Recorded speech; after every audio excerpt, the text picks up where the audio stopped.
Hello, everybody, and welcome to the Tatiana Show. I'm excited to be joining you today because I have some really awesome guests. And even though Josh isn't here, I have a faux co-host for at least this beginning segment because I wanted to recap PorcFest. Callie Ulbrich, sister of Ross Ulbrich, good friend of mine. Welcome to the show. Thanks, Tatiana. I'm glad to be on here. My first time. It's very exciting. I thought so too. But this isn't your only first. The reason why I thought it would be cool to have you on was because, you know, we've had Lynn on. Everybody knows I'm a big supporter of your brother, but you and I are good friends, and you got a chance to come with us to PorcFest, which I think was your first kind of Liberty event. Is that right? Yeah, it was my first PorcFest, first Liberty event, first time to see my mom speak in person. A lot of firsts. Wow. I didn't realize that you had never seen her speak in person. What was that like? I mean, I was sitting next to you. I felt like, sorry to ask you a question and then answer it, but like, I felt like it was a really emotional speech, and, you know, it was hard to listen to. And I want to like hug both of you guys, but obviously I can't. So how did you feel? Yeah, I mean, every time I see my mom speak, it's really emotional. I'm just that are happening I'm really proud of her, for one. I mean, it's not easy to get up and speak for 40 minutes straight. There's a lot of information that she covers that really knows about. Even, you know, we've been dealing with this, it'll be 4 years in November, and it still blows my mind, some of the information that she shares. And I feel like even though I'm in it, I still learn something new every time she speaks. And then, of course, you know, all this would be great as long as Ross wasn't in a cage, but unfortunately Ross is in jail, and that was really emotional because we were surrounded by so many people who are so supportive and have very similar mindsets in the Liberty movement. And I just know Ross would love to be there. And just the fact that we were outside in this beautiful location in New Hampshire was also really sad to me, because Ross and I grew up camping. We grew up being outdoors all the time, walking through the Greenbelt in Austin, Texas. And he loves being outside, and he only gets to go outside an hour or maybe 2. I'm not sure how long, but it's every 3 days. And it's on a rooftop in Manhattan. So, you know, I asked him, I was like, can you even see any trees? And he's like, kind of, not really. So it's like, he's just happy to be able to see blue sky. And the fact that we were in this beautiful mountain area was just, you know, it's really sad. It's just an awful, awful, horrible situation. So, yeah, all of those emotions come up whenever I see my mom speaking, but I'm just really proud of her. Yeah, well, I think it was a emotional and poignant speech. And what I love about your mom is that even though there's some emotional qualities to what she's saying, obviously, she's really good at preparing her talks and having them be very feature rich, right? And the thing is that it's such a complex case. Yeah, there's so many misconceptions about it, even among the biggest supporters. So, you know, I think she was really detailed, and I think that was good. What did you think of the rest of PorcFest? Like, did you get to meet a lot of interesting people? I mean, I know I did. I got to meet some cool folks. Got to hang out with Brian Sovereign, who I'm going to do a segment with later on about his new book. I got to see Stephanie Murphy and a ton of cool people. How about you? Yeah, I mean, that was part of it too, is it's always nice to put a face with a name. So all these people that were, for example, on the Rossathon, you know, it's different seeing someone on a video compared to actually meeting them and getting a nice hug from them. And yeah, I met some really interesting people, and very smart, very open-minded, just had a lot of really good conversations that I don't think I would normally have in my day-to-day. So that was cool. And yeah, everyone was just so nice. Like, it was just very welcoming, very open, very just, hey, whatever you have to say, no one's going to shut you down or make you wrong for it. And I really appreciated that. Yeah, I think that the tolerance at PorcFest is pretty high. And I had a really good time. Did you see any like talks or anything that you thought really stood out? So you didn't go to any talks, did you? I saw him last week. I saw your amazing show. And Yeah, Rich Grove actually did a really awesome talk. I thought his was really informative and helpful, just talking about different ways to monetize what you're doing online, which is something that I'm trying to do right now, starting a business. And then I thought Judd's videos were really impactful and informative. So yeah, that's all I saw, unfortunately. I was kind of busy helping my mom with stuff. Yeah, well, I enjoyed performing for everybody. I thought it was really cool. I like that you did my makeup. Yes. So Callie recently started working with Beauty Counter, which I have a good friend and she does Arbonne and I adore her. And she's like, you should do Arbonne. And I'm like, leave me alone. But Callie was across the room in the cabin or whatever, we were in the hotel. And all of a sudden I looked over at her. I'm like, what the hell are you putting on your face? Because she looked so awesome. And then she ended up doing my makeup. So I spent a little bit more money than I should have on new makeup. And I can't wait for it to come in the mail. So I don't know. We'll have to have a little makeup session and show everybody the before and after, which will be like plain face and then gorgeous, perfect lighting makeup. You know how they do that. Gorgeous, perfect lighting. Yeah. I mean, one of the big reasons I'm starting my business with Beauty Counter, and Tatiana is now part of that as well. So she has a link that you can purchase from. But we intentionally ban 1,500 harmful chemicals from all of our products. And, you know, they're linking our body exposure to chemicals on a daily basis, compounds every single day. On average, the American woman puts about 500 harmful chemicals on her skin every single day, and that compounds. So a big reason why I joined Beauty Counter is the safety aspect of it. You know, they're linking our chemical exposure to cancer, breast cancer, infertility. There's a lot of issues that our generation's having that other generations didn't have. And a lot of it is our exposure to chemicals in the last 40 years. But also it's really high quality products. So I love the all natural stuff, but I also don't like wrinkles and I want to look pretty. So Beauty Counter really fits that niche for me. And that was, it sounds like part of the reason why you decided to join too, is you really liked the products. So yeah, you know, I mean, I'm extremely skeptical about this kind of stuff because I don't like selling to anybody, and I didn't join it so I could sell it. Like, I'll put the link in my shows and stuff, but I just wanted a discount. So, but you know, I had gotten a package in the mail from a good friend of mine who's now studying to be a naturopath, amazing woman, Melissa Yee, out in LA. I'll have her on the show soon. And she had sent me the package in a Beauty Counter container. And I asked her, and she says it's the only one of the granola things that actually seems to do something. And she really likes their products. So considering I respect her judgment. And I don't know. I mean, I guess I never really thought about the chemicals that I put on my face. But once I had that seed planted, I started thinking about it and getting creeped out. Yeah. But some of the hippie stuff that I've used isn't really very good. So I don't know. I mean, I loved the makeup that you did at my show. I thought it looked really cool.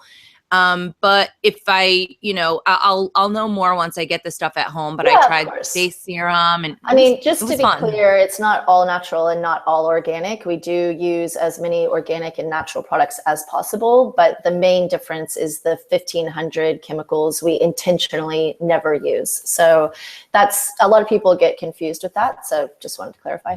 No, I think that's a good point. And I'm not fully committed to only using all natural products forever. I mean, they were invented for a reason. Nature wasn't providing them. But I like to, you know, at least be a little bit mindful of that stuff. Although I guess there's a lot of toxins everywhere we go. So, but it's just reducing your exposure. Yeah, we can talk about that later.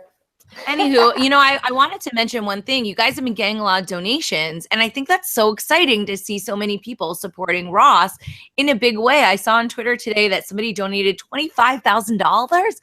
Yeah, finally, amazing. People have always been donating, but you know, for a while, I think it was a little bit slower. So it's really nice to see these big numbers coming in. Why do you think that is?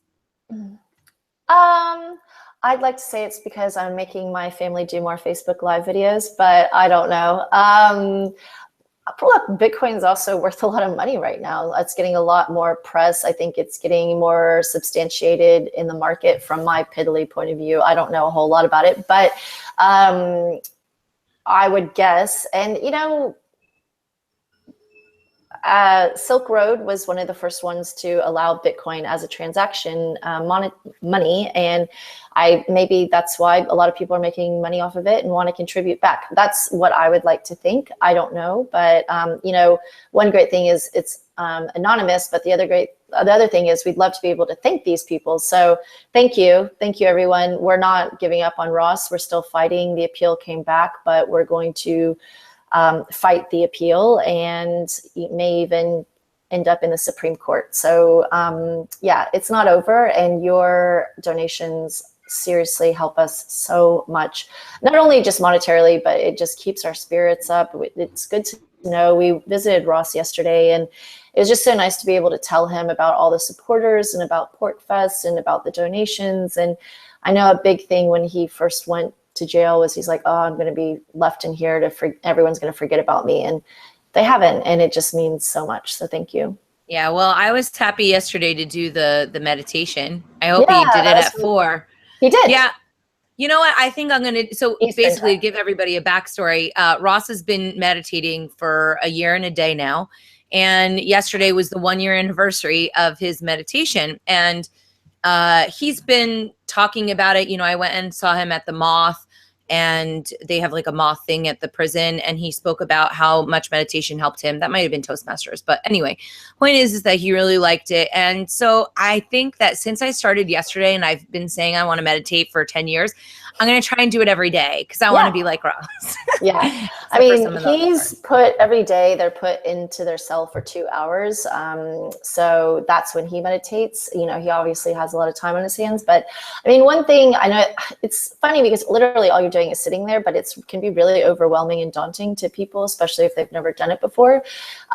Is just literally, what I do is put my timer on for say 15 minutes. And once I hit 15 minutes, if I'm like, okay, this is all right, I'll maybe add another 15 minutes, but you don't have to meditate for 2 hours. You can meditate for 5 minutes, and it has health benefits to your body and your mind. So yeah, I had for a minute helps. I think, as somebody who's very passionate, sometimes even taking some deep breaths has really helped me manage my stress levels. Yeah. And I think it's good. I had a gal, Parneet, she came on the show, I don't know, maybe a month or 2 ago when she was talking about the medical benefits. So if people are interested in that stuff, I thought that was a cool episode. And one other thing that I thought was cool, someone made a comment on Facebook that Ross is still bringing people together. And it's true. Like, that's what Ross is about is, he's always been one for the underdog. He's always been about community and bringing people together in a positive way. And so I just thought that was a really cool comment as well. Yeah, well, I've obviously met him several times now, and we're good friends. And I don't know, Ross is probably the most inspiring person that I know. So hopefully other people will learn about the case if they're just tuning in for the first time. Yeah, freeross.org. You can check it out. And we also have Free Ross on Facebook as well, and Twitter. Very cool. All right, good. Well, thanks, Callie, for joining us today. I appreciate it. It was fun. Thanks for the makeup tips. And I'll let everybody know how that's going. If people are interested in finding out more about Beauty Counter, they can go to the link in the show notes below. And our next guest is Nena Whitfield, a liberty-loving lady who's in charge of Lola. Like that. Thanks, and welcome to the show. Thank you for having me, Tatiana. Yeah, I'm happy to have you. The last time we saw each other down at Fee, but I was thinking as we were talking to Callie that you had also met Callie Ulbrich last year at Freedom Fest. I did. And we're all going to be there again in a few weeks. Are you guys having a presence there at the Lola ladies? Are you guys going to be down there? Yeah, Lola is hosting 2 panels this year. One will be kind of more, I guess, it'll all be women, but one of the panels will focus on actual policy instead of, and it's not like women's place in the liberty movement. It's just like your show today. Lots of ladies. Yes, I like that. I mean, I think people used to say that there's no women in liberty, but I don't know. I know a ton of awesome babes in liberty, and I think it's really cool. I really enjoy it. And especially as the space has evolved over the past 4 or 5 years, I've seen a lot more. How do you see it as, and how long have you been involved with Lola? Maybe give us a little bit of background on what Lola is so people who aren't familiar, like we are, can kind of get a little bit of an intro. Sure. We were founded in 2009. It is my understanding, according to research that I see about the number of women in the liberty movement, or women who kind of identify with our values, maybe if they don't identify as being part of the movement or being libertarian, it's still low. It's still 30%. We're still in the minority. So, but you know, it's, if liberty people are 10% of the population and women are 30% of that, that's still like millions of people. So there's still millions of ladies of liberty in this country. I like that. But at Freedom Fest in 2009 is when we kind of started. There were just a group of women like us. We thought, there should be a group for people like us. Why aren't there more of us? Or we should have something. And so we just all got together. We were thinking of what we wanted to do going forward. And we kind of put something together informally. And then a couple years later is when I got our C3 status and like made it a more formal thing. We started training. You know, we didn't want to do white papers and compete with think tanks. We thought, okay, well, how can we have the most impact? And our, I guess, leading kind of underlying value is that women are the best ambassadors for liberty, for our message. So we're the ones that are going to be able to bring in new people. New liberals, conservatives, independents, apathetic people will be able to reach them by changing our message a little bit, changing the kind of person, you know, who is doing the outreach. And so while our movement is primarily led by men, and especially the men, you know, in the media right now, if we get more women to have our voice for the liberty movement, then we will get to grow the liberty movement more.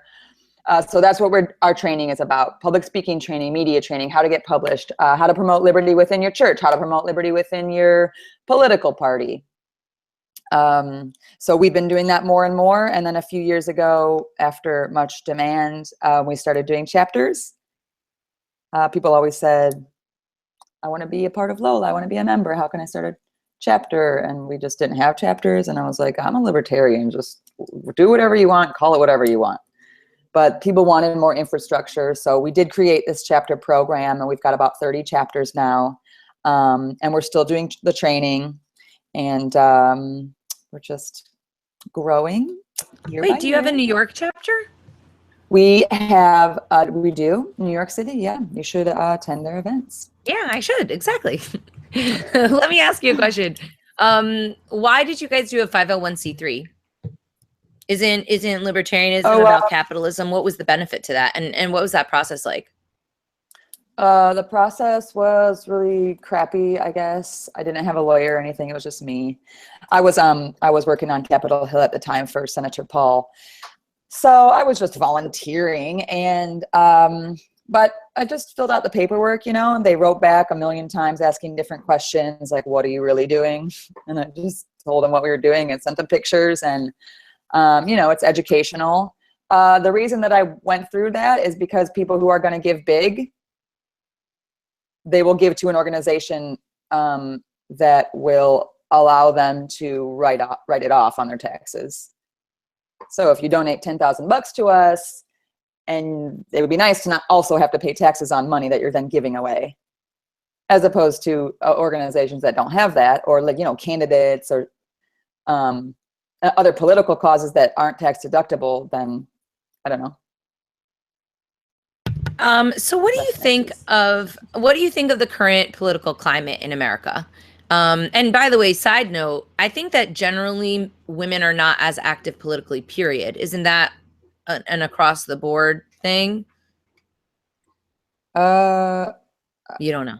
Anyway. I don't know. Well, I do know that women, I did read that women have to be asked 6 times to run for office for every one time that a man needs to be asked, like to actually consider it, to actually go through with it. And even when they do, they're just as successful numbers wise. Yeah, I mean, most people aren't that political. Most people don't care. Most people don't see, how it impacts their lives. Maybe they vote for president, but not everybody even votes for president. And so I think the reason that people do vote is because they're hoping for some sort of change for other people, because for them, it's not really it's not changing their life day to day. Yeah, that makes sense. Until they're Ross Ulbricht. You know what? I think that there's a lot of reasons for people to get involved. What do you think of the current climate? What do you think of what's happening in DC right now? It seems like a major shit show, and everybody's really like, whoa. So what's your take? Because you're down in the DC area. What do you think is the future of liberty with the current administration, and what's the vibe down on Capitol Hill? What's the vibe? Well, when I was I haven't seen a protest around here for a while, but when I was in Atlanta, that conference was held in the CNN building and at the Omni Hotel. And there were tons of, did you see those protesters there who were protesting fake news and like, just let Trump do his job? I didn't see that, but I think it's really funny when they say fake news. I love trolling CNN and all of them. I mean, the Fox fake news, they're all fake news, major people, but I do think it's hilarious. I didn't see it though. Were they respectful? How did it go? Yeah, I asked one of the people holding a sign, what are you protesting? And I asked them, what are the stories that you think are fake news? And I mean, just like you said, it's all fake news. So it's nice that finally people are, the stories are so big that finally people are, finding out. And so, it's hard to get the real story about anything, but it's nice that people are starting to pay attention. That's the main thing. For me, this election and this like political climate is crazy, but like at least people are paying attention. On the left and the right, at least people are paying attention.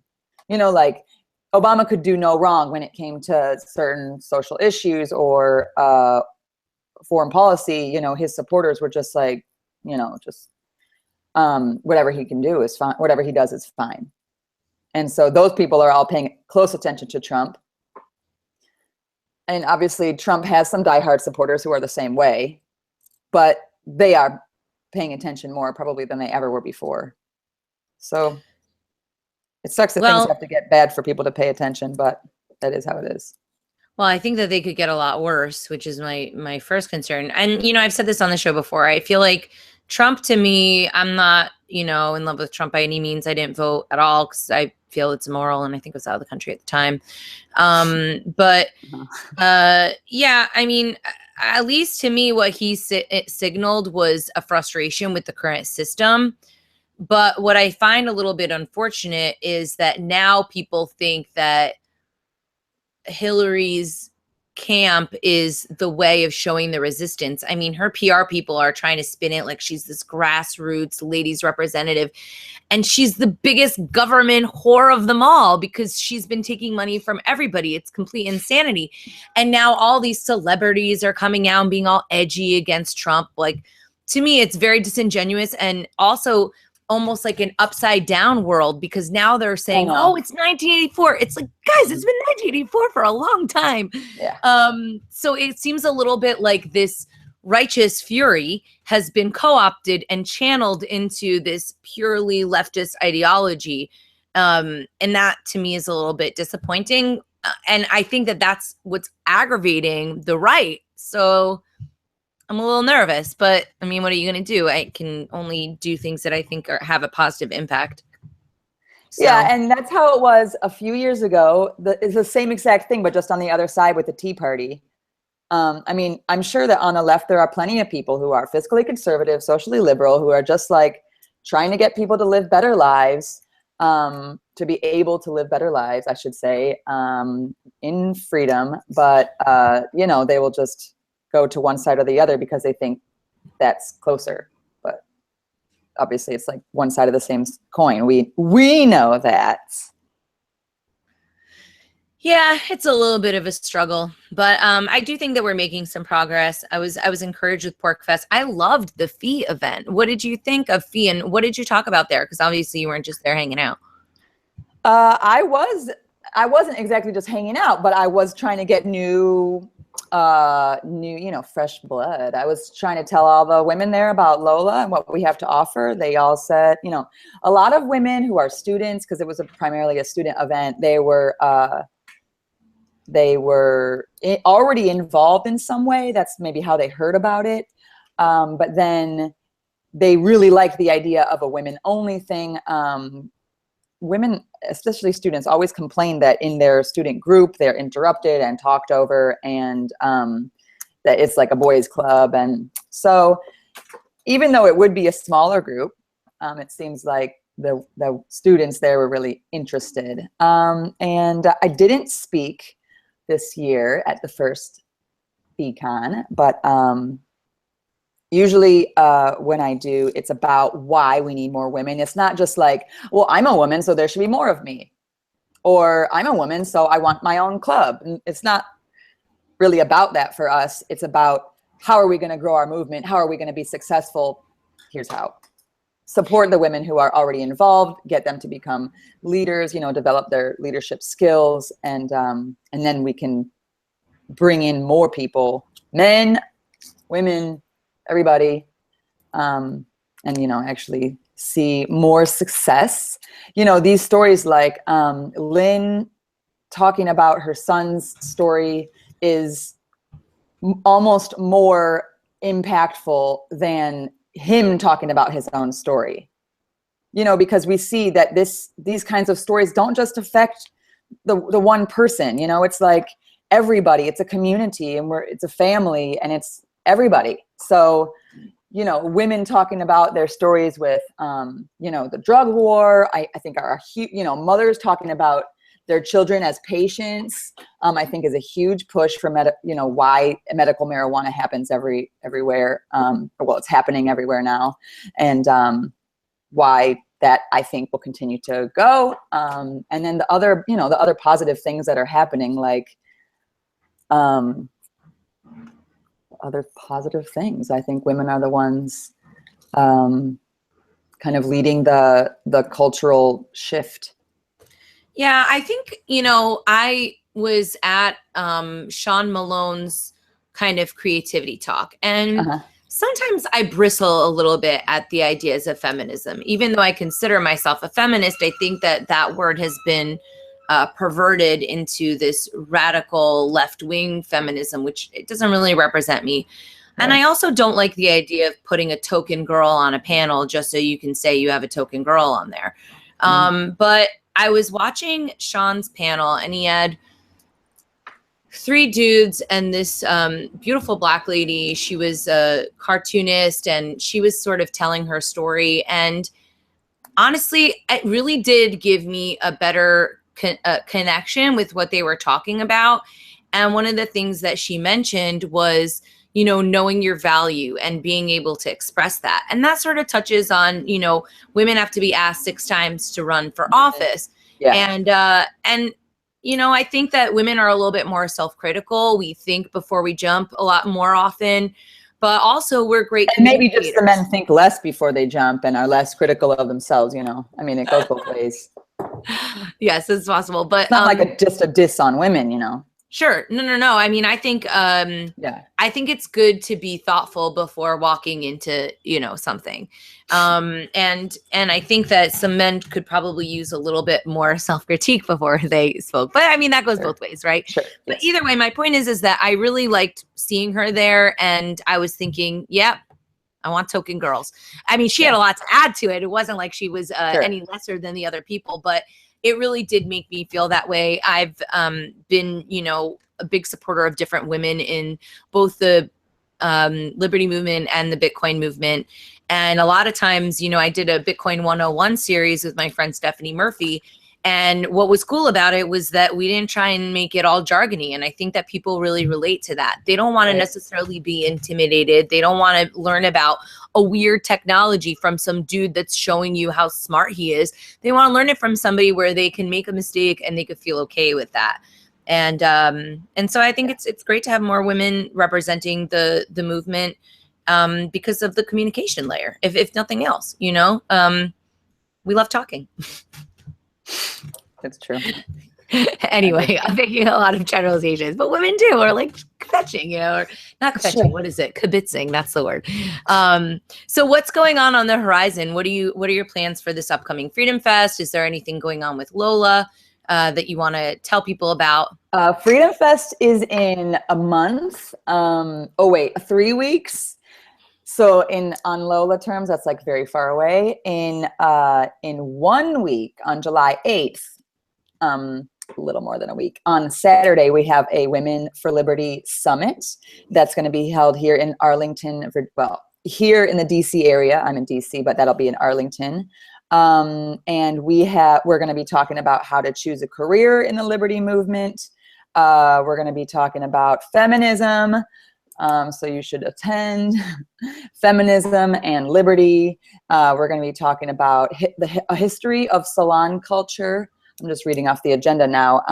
And that's going to be talking about how women have historically led discussions and ideas, the political economy of women's rights. Yeah, so we have a lot of awesome speakers and topics lined up, and we're thinking it's going to be about 40 people. So it'll be fun. Yeah, well, that sounds good and intimate, and people can kind of get a little bit of mentorship in those smaller environments. I mean, 40 is still a lot of people, but at the same time, it's a manageable number if you really want to build longer term kind of relationships. And I think that's what Lola's going for.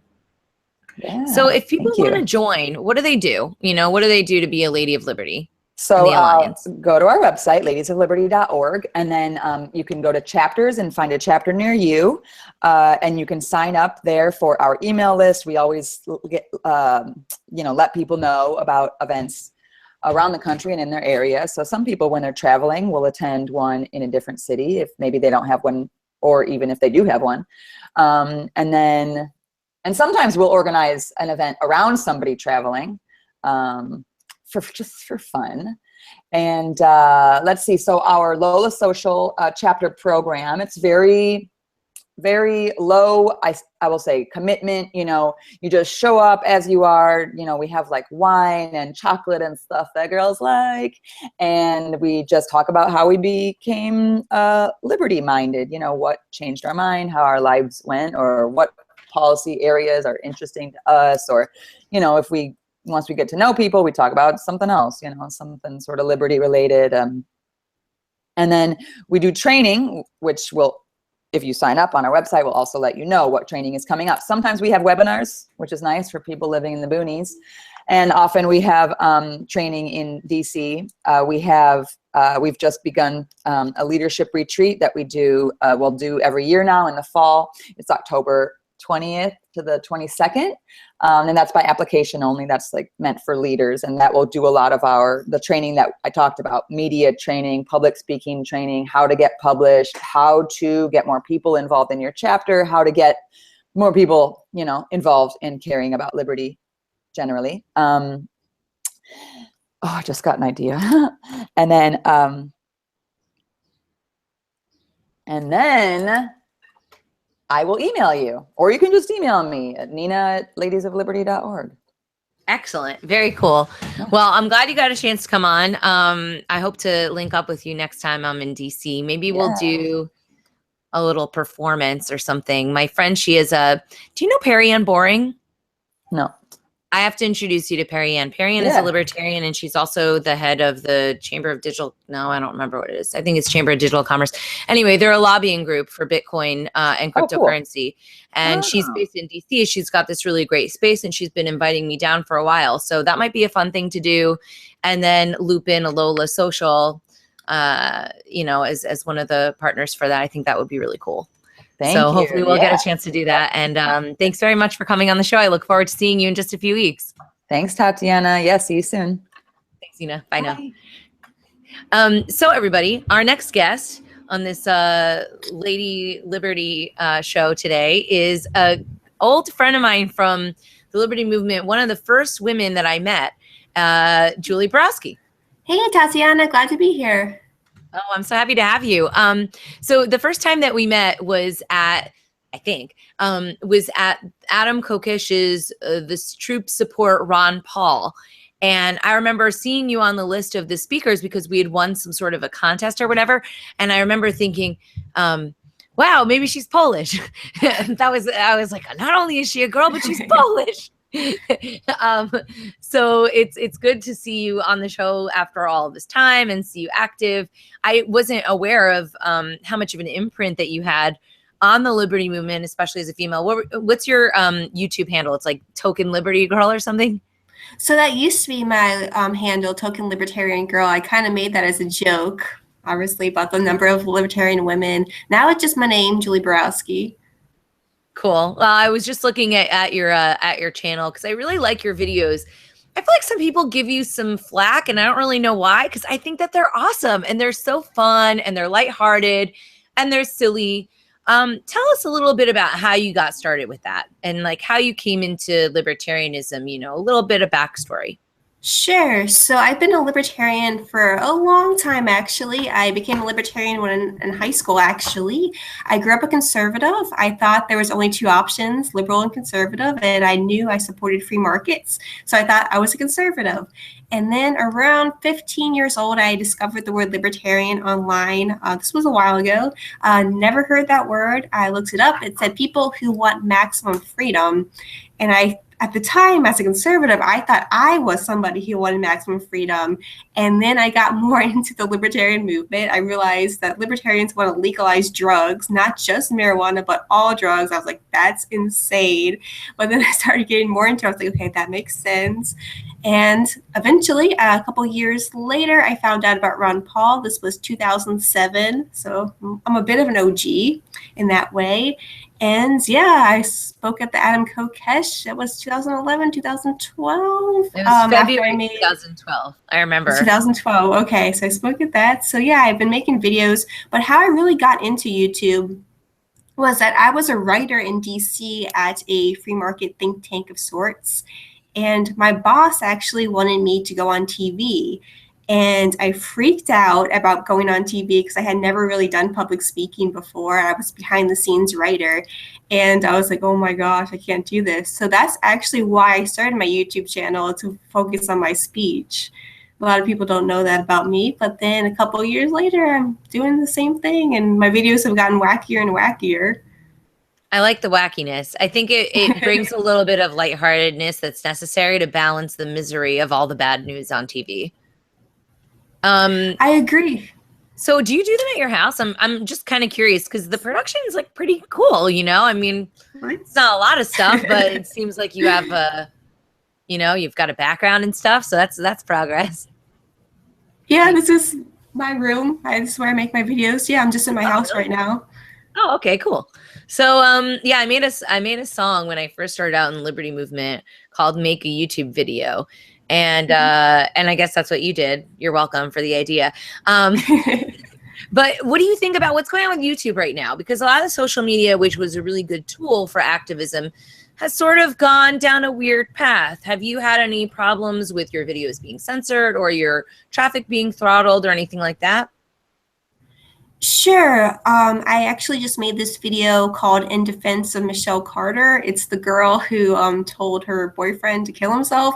And I understand that was a super controversial video that I did, but I wanted to talk about free speech. I thought that was like the most extreme form of free speech. I think she did the wrong thing, of course, and I say that in the video. But I got my ads taken off the video because it wasn't advertiser friendly, which kind of sucks because I want to make controversial videos. I want to say actually my true feelings, but if I'm going to be censored by YouTube and them taking my ads off, I'm not going to be making money. Also, I've had a couple videos that got taken down, the ads taken down, not the videos, which sucks because I want to, a couple years ago, I wasn't really concerned about this, but now I'm like, oh my gosh, like I want to make money off these videos because I put so much work into them.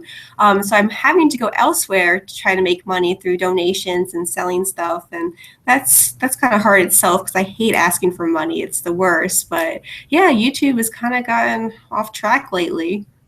Yeah, I think it's really unfortunate, but to me, it really indicates the need for other options. You know, between Facebook and YouTube and Twitter, a little bit less, but still kind of censory.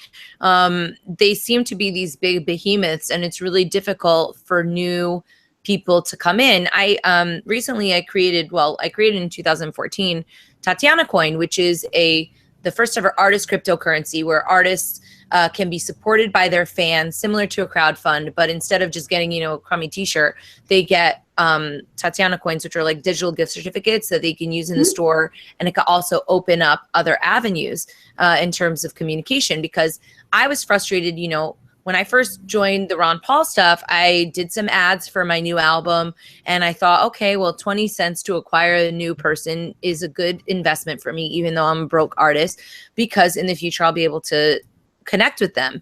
But now Facebook doesn't let me reach my own fans, and they want me to pay them every single time. So what evolved from Tatiana Coin was sort of a messaging layer and more of an engagement platform, a little bit similar to Patreon. And I hope to see other people adopting similar technology. Obviously, I would like to see the infrastructure that we created as a result of the problems that we faced creating this coin in the first place, which was like, yeah, you can make a token, but you have nowhere to use it. I think that those are better ways of kind of connecting fans directly to the people that they're supporting, in your case, being a content creator. And I think that could actually expand, but it is a little bit of a tough sell. And then, where does everybody go? Because you want to be able to be exposed to as many people as possible. What are some of the platforms that you've been using now that have been working for you? So I just use I use Facebook, Twitter, Instagram. No, it's alternatives. Alternatives. I have a Patreon. Like people who sign up for my Patreon, I do live streams with them. I have a Facebook page, like a private Facebook page for them to talk to me, and we can discuss issues, stuff like that. But something that I found really weird is that we're libertarians. We're supposed to support the free market, and I get so much crap for trying to make money off of this. And people think that if you're a libertarian, you should do this out of the goodness of your heart and do it for free. It's like, I have to eat. I have bills to pay. So if I'm doing all this time and energy, like, I want to make money off of it to survive and also put out a good product. But I've been so surprised about how many libertarians are against people making money. It's ridiculous. I don't know. I think libertarians and their values and actually living them is a questionable progression, because I've been frustrated at different times with different issues, more with people just being scammers and full of it. And then going around telling everybody what great libertarians they are, and then like bullying their girlfriends and all this other nonsense. So, I'm not too surprised at the lack of consistency, but it is still a little bit disappointing because it does take a lot of time. I've been doing the Tatiana show for a long time now, well over a year, and it's a pain, and it takes a lot of time away from things that actually do generate income. So unless you're independently wealthy, you need sponsors and supporters and different kinds of things like that. Have you gotten any kind of like sponsorship, or is it just fan based at this point? Just like, do you ever think about having someone do you want somebody to sponsor you, like a t-shirt company or something like that? Or is that something that you think will bias your content? Yeah, as long as they're not trying to, if they like my content, want me to continue doing what I'm doing. I'm always worried about sponsors or try to, censor my content, don't say this, say this. I don't want any of that stuff. So I prefer the fan-based thing, but I'm open to sponsors. Right. Yeah, I feel the same way. And I think a lot of people kind of think that way, but it doesn't always necessarily pan out. What are some of the things that you're working on right now? Do you have a regular day job? I know that you were working, I think, at Freedom Works for a while, but I don't know where you've been lately. Sure. So I'm making YouTube videos. I'm doing a lot of public speaking. I'm also going to be at Freedom Fest in, I guess, 3 weeks. Yeah, doing a couple panels there. So that should be fun. Awesome.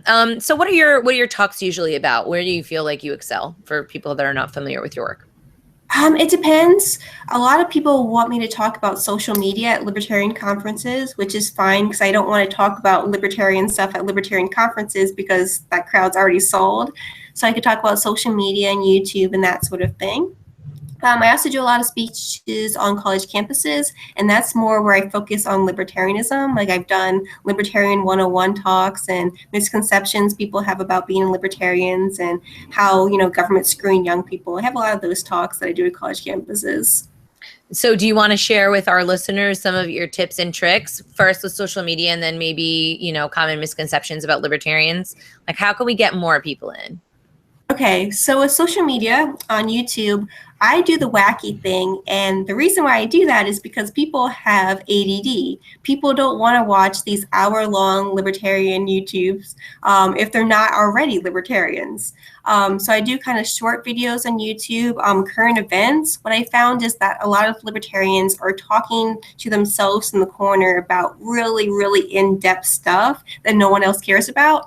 So I focus a lot on current events, kind of the outrage of the day, which gets a lot of hits.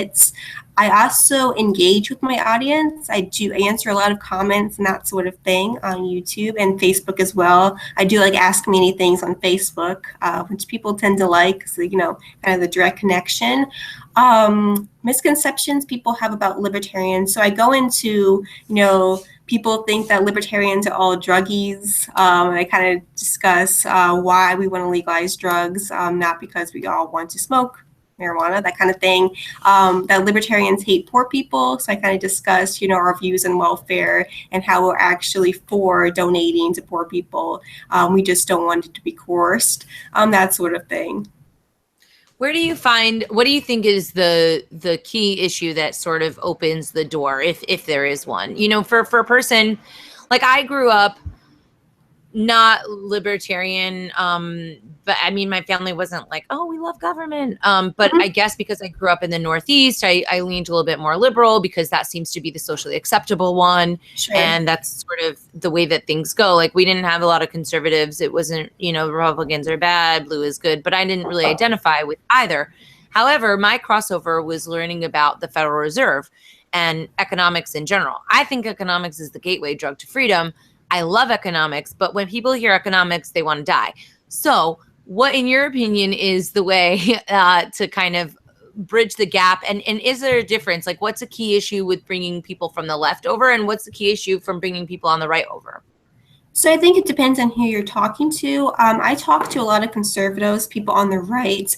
And I think just the key thing is to get them to trust you first and foremost. So I do talk a lot about economics, about taxes and regulation and free speech, and that really gets them to like, okay, Julie's on our side. And then I kind of open up about more libertarian things like foreign policy, like the drug war, that type of thing. So I think it's really about getting people to like you, and then they're listening to you. If they don't like you from the start, if you're going off about the drug war and they have no idea who you are, they're not going to listen to you. So that's why I kind of focus on more conservative topics a lot of the time to get people to trust me. On the left, I don't have as much experience just because I didn't come from the left, but I've noticed a lot of lefties come to my page because of things like foreign policy. They trust me on that, and the drug war. So I think it really depends on who you're talking to and what they care about. I think that's a good suggestion. I was talking with Ross sometime at the prison, and he was telling me, he's like, so how do you win people over? I'm like, well, I tell them why I'm right. and his method was, I think it's considered the Socratic method, was to kind of ask them questions and sort of let them come up with conclusions based on their answers. So I thought that was good. Probably better than just telling them why I'm right. But I guess everything is a little bit of a work in progress. For me, I think the music is a thing. But just the other day I was thinking, I don't know, maybe I should be less annoying about my political views with my music. But at the same time, I've always felt that music has a really important part in terms of shaping culture. And, I like having multiple views. And I think that, there's this strictly only left acceptable thought in the arts today. And I think it's very dangerous. So I have to default to who I am. And these are things that I'm really passionate about, in addition to just, singing songs. Like getting to know Lynn's story or Ross's story through Lynn was really impactful for me. And so, how can I look in the other direction when I've actually been to a prison? Have you ever been to a jail before or a prison before? I've never been in the cage, no, but I've been to jail. Oh, really? Well, I found it very, very traumatic when I went. I don't know under what circumstances that you went, but I felt like, I saw TV and I thought, oh, Ally McBeal, there's justice. And then going into the prison was a completely different experience, especially seeing so many families affected. Do you think that this is I like to think that prison reform and drug war reform and stuff are bipartisan issues. Do you think that they are? It depends. I think there is a lot of crossover. I know there's a lot of conservative organizations who have been dealing with criminal justice reform. Stuff like mandatory minimum sentencing, I think really is bipartisan, because, you say these people are being sentenced to jail without, any discretion from the judge, automatic 5 years behind bars because you're caught with this drug. So I think that is bipartisan. People realize that doesn't make any sense. It depends. I think that marijuana is becoming more of a bipartisan thing where even conservative grandmothers are saying like, come on, that's crazy to put people in jail for marijuana. As far as the other stuff, no, I don't think it is. I think even the hardcore stuff, I think a lot of liberals will say, no, that should be illegal. So I think we still have a long way to go for that. Yeah, I think it is it's definitely a struggle because people naturally bristle. They think drugs are bad. It's like, yeah, drugs are bad, but banning them is even worse, guys, because then you're getting all of these sort of unintended consequences. What's coming up for you over the next few months? Is there anything that you're excited about? Are you doing any kind of talks that, you think will be interesting, or visiting any cool places to talk to folks? Yes, in late July, I'm going to Malta, the country of Malta. So I've never been there. I'm really excited about it because I don't know that much about it. So that should be a lot of fun. I don't even know what Malta is. I think it's an island off of Spain. Is that accurate? Yes. I'm going to get an A in geography. Italy, yes. So what event is that anyway? So it's the Corrects conference. I know Adam Kokesh is speaking there. A couple other people. It's going to be fun. Wow, it sounds really, really exciting. I'm a little bit jealous. What's your, I asked Nena earlier, like about, the climate in Washington. What do you think of what's going on over there? Do you think that Liberty is making headway? Do you think we're going to all blow each other up? What do you see? Because you're near DC, I think. Yeah. Right. My biggest concern right now is how many libertarians are going to the alt-rights and going to the Trump camp. We saw in the election a lot of libertarians giving up on saying I'm going to the Trump. I think that's my biggest concern right now, because I think that libertarianism, especially the Libertarian Party, is making a lot of mistakes. I think they're trying to pander too much to the left, and a lot of right-leaning libertarians are saying, screw these guys, I actually want to win something, so they're going to the alt-right. So that's my biggest concern. As far as what's happening in DC with Trump and the liberals, I have no idea. I just kind of sit back and watch and laugh at them, but I am more concerned about libertarians going to the alt-rights. So what do you consider the alt-right? Because I've talked about this on the show before, mm-hmm. and I think that it's a little bit undefined. I find some people get really bristly about it, but some of the, pieces that I've read by alt-right people seem perfectly reasonable to me. So where do you see the distinction between the alt-right and libertarians? I think there's two camps in the alt-right. The first camp I'm not concerned about whatsoever. It's the people on Twitter who have frog handles and they make funny memes, and they say some politically incorrect things, but they're pretty funny.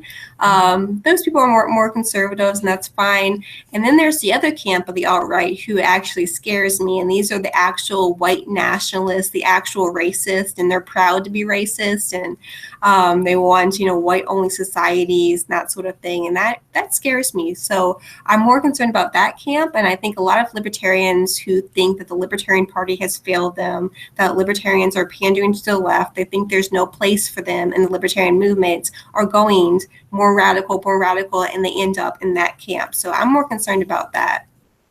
Yeah, well, I mean, I always get a kind of upset when people talk about racism in reference to libertarianism, because John McAfee, for example, at the conclusion of the Libertarian Convention really upset me because instead of using that as a time to give a concession speech, and if he wanted to bring up diversity issues, he could have done it in a nice way. He basically called us all a bunch of racists.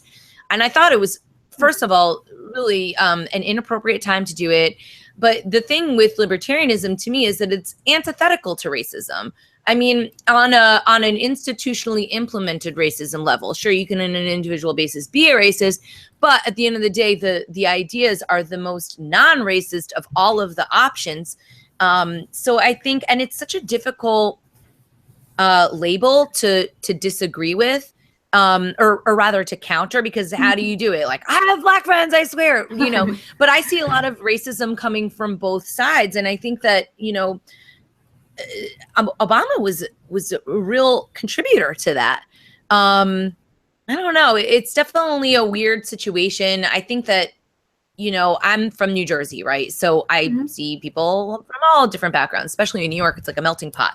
So to me, racism seems almost a little bit not real, because I don't see it in everyday life, and I enjoy talking to different people. There's the Muslim guy that runs the store, and there's the Chinese guy that does this or whatever. Everybody's kind of mixing together, and I don't really see a problem with that. I like the idea of commerce and trade being this great bridge. So I don't know. And at the same time, I think that, I think a lot of people were frustrated that they couldn't criticize Obama without being called a racist. It's like, no, I'm not racist. He's just an a-hole.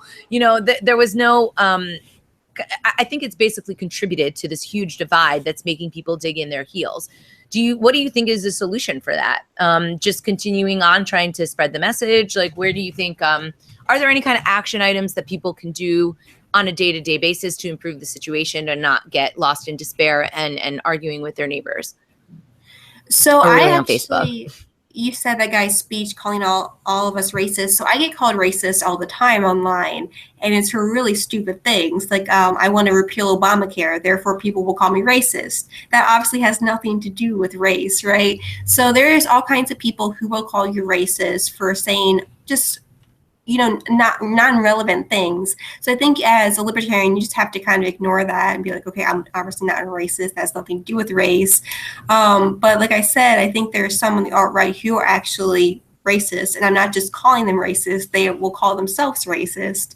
So I think how to get libertarians not in that crowd, I think just to continue as libertarians to ignore actually people who are saying ridiculous things and keep spreading the message, and also not to pander so much to the left.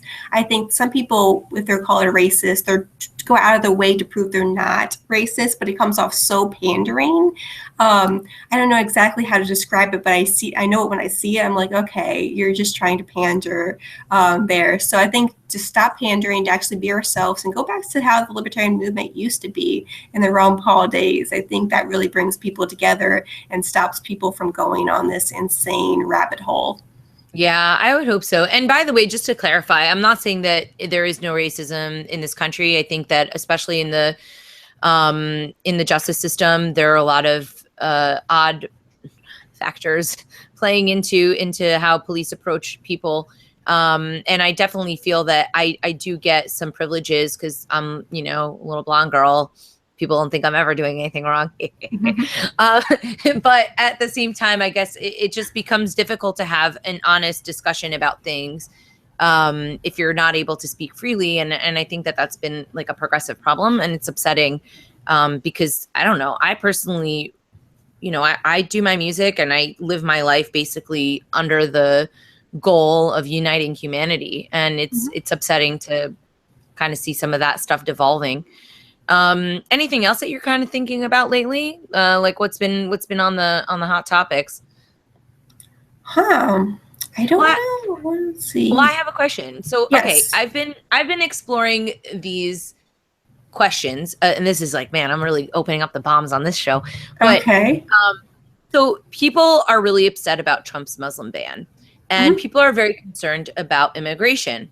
And I generally am like, yeah, let all the immigrants come in because, more people, blah, blah. But I do think that there are some difficulties when you have people coming in unchecked. Like what's happening in Europe right now is I don't think that they're getting a bunch of refugees.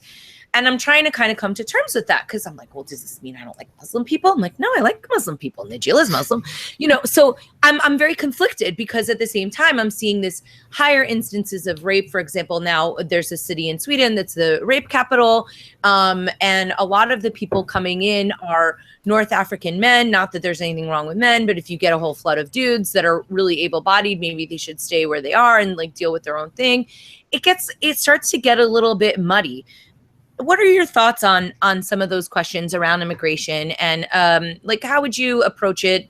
Like, and what do you think about the potential crisis in Europe? Because also we're dealing with people who are not, when people come to America, they think, I love America. America's values are great. Sometimes they come here because they're fleeing, but in general, they have a respect for the culture. Whereas I think now, especially in Europe, you're not getting people that are really wanting to assimilate.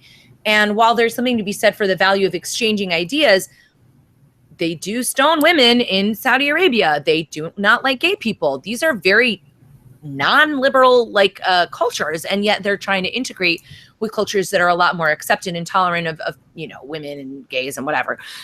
Not they need to be tolerant of them, but you know what I'm saying? Like everybody's like cooler, and then they're more used to each other. And then in some of these countries, there's such a huge difference in the culture.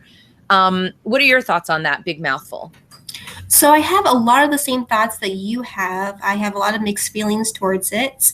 I look at what's happening in Europe, all the terrorist attacks. Like right now, I would not want to go to London or Paris. I've always wanted to go there, but now I'm like, I don't want to go there. It's not really safe for me right now. You look at what's happening in Sweden. I was just in Norway. I was just in Germany, and I saw a lot of Muslims in their own part of town, and I felt unsafe there.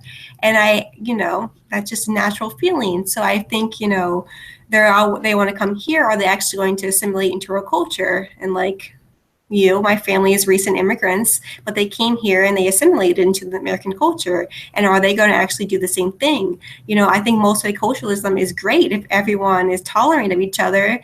But if they're going to come here and they want to kill us, no, I don't want them here. And like you said, it's not that I hate Muslim people. I know Muslim people, but all these things are happening in Europe. And of course, part of it is the refugees going there, and they don't actually want to assimilate into the culture. So I think if you actually want to have immigration, you have to have people who want to come here for the right reasons. And part of that is getting rid of the welfare state, of course. And another part is just whole terrorism threat. In the real world, can you have open borders with such a terrorist threat? I don't think you can. How do we extricate ourselves? The obvious answer for people who are not libertarian is like, okay, well, maybe we should stop bombing the hell out of these countries. Sure. Right. And that's part of my concern about letting in people from war-torn countries into the United States. Obviously, we should take care of them if we've been bombing them. But at the same time, we killed their mom, and they're not going to be so happy when they get here. They're going to be like, what the hell? So you do have some security concerns. How do we extricate ourselves from the mess that, oh my God, that's the funniest thing in the world. It's like cat tails. He's so funny. He's very good at flying. How do we extricate ourselves from the mess that we've made in the Middle East? Obviously, I don't think we can just pull out and be like, later, suckers. I mean, I think it would be a little bit more complex than that. And I have the impetus to be like, yeah, well, I'll just get along. But I think that that's like hippie nonsense, and that there are some repercussions that would come from pulling everybody from that region. Do you have any thoughts on how we could repair that situation? You alone solve the Middle East crisis in 3 minutes or less. Well, yeah, I think we should come home. I think we shouldn't have gone in there in the first place, but of course we have now, and because of that, we do have a lot of threats coming to our way. So, are we going to let these people in? Like you said, we may have killed their mom. Well, not me personally, but the U.S. government. So, I think we can come home. I think we made a complete mess. I don't think staying there any longer is going to make the situation any better. I mean, who understands Middle East politics? No one does. It's so complicated, and staying over there is making things worse. So yeah, I think we can just come home. Okay. Well, I was talking about I've been talking about this with a lot of different people because, it's a weird topic, but I'm interested. And one of the gals that I was talking to, she said, there was racism against Polish people. There was racism against Italians. They didn't like the Irish. Is this another situation of that? Which I think that that's actually quite a stretch, because we're talking about a very, very different culture where you literally can't even see a woman's face in certain instances. But then my concern was also the welfare state around that, right? Because they don't go to countries where they don't get the goodies. And again, Europe and the US are a little bit different, but I was talking with Will Coley from Muslims for Liberty, who I respect very much. Cool dude, wonderful human being, very educated. And what he was saying was that it's actually quite difficult for immigrants to get welfare in the United States, which I was kind of surprised to hear him say that. So I'm actually going to have him on the show, hopefully in the next few months, and kind of analyze that. Mm-hmm. What do you think about the goodies? Are people getting the goodies, and are the goodies a problem? I mean, illegal immigrants do get benefits. They get free education here. If they have a kid here, the kid's an automatic U.S. citizen, and all the privileges that come with that. They also get free health care. Anyone can go to the ER. If you've been to the ER, you see a lot of, where I'm from, back when I grew up, there's a lot of illegal immigrants who go to the ER for things just like normal, like sicknesses, because they know they're going to get it free. And who's going to pay for that? I mean, people who can actually afford to pay are going to pay for illegal immigrants. So, you may not get, it may be a stretch to get food stamps, but yeah, you're going to get free education, free health care. I mean, those are definitely government benefits. Yeah, I don't know. I mean, and then my friend, she tried to get food stamps and they gave her $19 a month. And so it doesn't sound like even the people, when they're getting the benefits, are really benefiting from it. I mean, it just seems like the big blob is eating most of it. And they're like, yeah, you can have $1. Enjoy that. I mean, there's a really big disconnect. And it's unfortunate that people who are advocating for less goodies are maligned as people that don't care. I think that they just don't like waste, and they would rather be voluntarily giving to the people that need it most based on their own value system, right? I don't like this group. I don't think they're doing the right thing. These people seem cool. I'll give them some cash. I mean, that's the free market for you. It's voting with your dollar. A friend of mine said the other day that we should have America be a place where, we've got the internet, everybody just votes on everything. And I was like, well, that's like tyranny by the majority or whatever it is, like two wolves and a sheep deciding what's for dinner. And also I was like, yeah, well, Ari, that's capitalism. Let's just get rid of this other stuff. And, I mean, we vote with our dollar every day when we choose what we purchase, and there's no coercion there. Any thoughts on all that? Yeah, like you said, you vote with your dollar where you're going to spend it every day. So yeah, that's a form of voting. It may not look like the same going to a voting booth, but yeah, you're voting with your dollar. Yeah, that's capitalism. Everyone gets to say. Yeah. Well, I think that there's some good things in the future and some bad things. Are you optimistic? Are you pessimistic? Depends on the day and my mood. Fair enough. Okay, cool. Well, before we wrap up, I wanted to, can you tell folks where they can catch up with you, where they can see you, where they can watch your videos and, comment and engage? Sure. So YouTube, Julie Borowski, Facebook, Julie Borowski, Twitter, Julie Borowski. It's Julie Borowski anywhere. Awesome. Very good. Well, I'll see you down in Freedom Fest, and hopefully some people will be visiting with you in Malta. Sounds super fun. Yeah. Let them know if they need music. I'm really talented. Okay. And I really appreciate you being on the show. Before we wrap up, I just want to say thank you to our sponsors, the Bitcoin CPA, CryptoCompare.com, freeross.org, which isn't a sponsor, but I like them and I like to pump them up. They've also got a little Amazon link on their page. If you want to click on that, you could support Ross. ThirdKey.Solutions. Pamela Morgan is amazing. Sovereign Tech, Sex and Science Hour 2. Awesome podcasts. I recommend people check them out. And I miss my buddy, my co-host, Josh from Volturo. I also have Crypto Media Hub, which is my consultancy company that does advertising and marketing for the crypto space. And of course, if people want to listen to my music, they can go to TatianaMoroz.com, buy my new album, Keep the Faith. And if y'all want to get some cool makeup, go to beautycounter.com/TatianaMoroz. So thank you so much, Julie, for coming on. Thanks, Nina. Thank you. Callie, I look forward to hanging in just a few weeks down in Vegas. Woo! Awesome. Take care.